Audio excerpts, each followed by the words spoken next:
Hiyashi Chuka là món mì thường được ăn vào mùa hè ở Nhật Bản. Đây là món mì Trung Quốc ướp lạnh, được đặt lên đĩa và ăn với nước sốt chua ngọt. Vào mùa hè, các biểu ngữ và áp phích như thế này xuất hiện trên các nhà hàng Trung Quốc.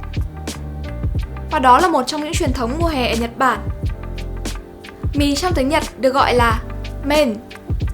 Các món mì khác nhau được gọi chung là men rưỡi. Trên thực tế, ở Nhật Bản tập hợp rất nhiều loại mì từ khắp nơi trên thế giới. Nổi tiếng phải kể đến như soba, udon, ramen làm từ mì Trung Quốc và các món ăn Ý như mì spaghetti rất phổ biến ở Nhật Bản. Pad Thai Thái và phở Việt Nam gần đây cũng đang được biết đến rộng rãi. Hiyashi Chuka như cái tên của nó biểu thị có nghĩa là Hiyashita Chukame. Chukame chỉ loại mì kiểu Trung Quốc. Ở Nhật thì những loại mì thông thường có màu vàng được gọi là Chukame và được sử dụng rộng rãi trong mì ramen. Đến công đoạn luộc mì, nó cũng giống như ramen. Luộc trong tiếng Nhật được gọi là yuderu. Cách chia động từ yuderu như sau. Sau đó làm nguội mì đã luộc trong nước lạnh. Làm nguội trong tiếng Nhật được gọi là hiyasu. Cách chia động từ hiyasu như sau. Sau đó cho mì đã ướp lạnh ra đĩa và xếp các nguyên liệu lên trên.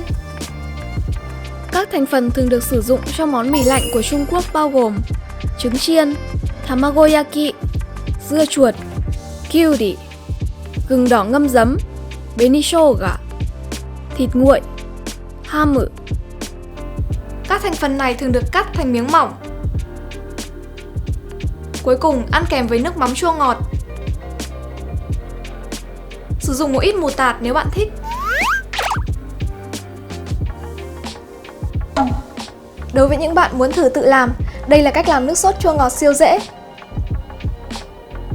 Đây là nguyên liệu cho 2 phần ăn.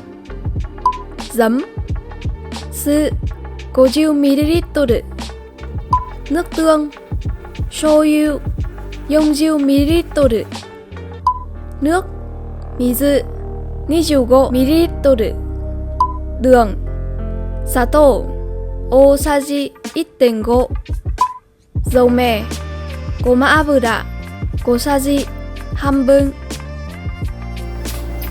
Sau đó hãy chuẩn bị một chiếc chảo khác, rồi cho tất cả vào chảo và đun đến khi đường tan hết. Khi đã trộn đều mọi thứ, hãy cho vào tủ lạnh để làm mát.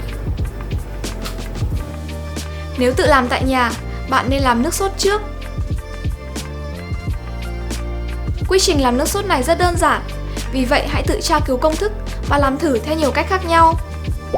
Bạn có thể dễ dàng làm Hiyashi Chuka tại nhà, và đây cũng là món ăn tiêu biểu tại các nhà hàng. Vì vậy hãy thử ăn khi mùa hè đến nhé!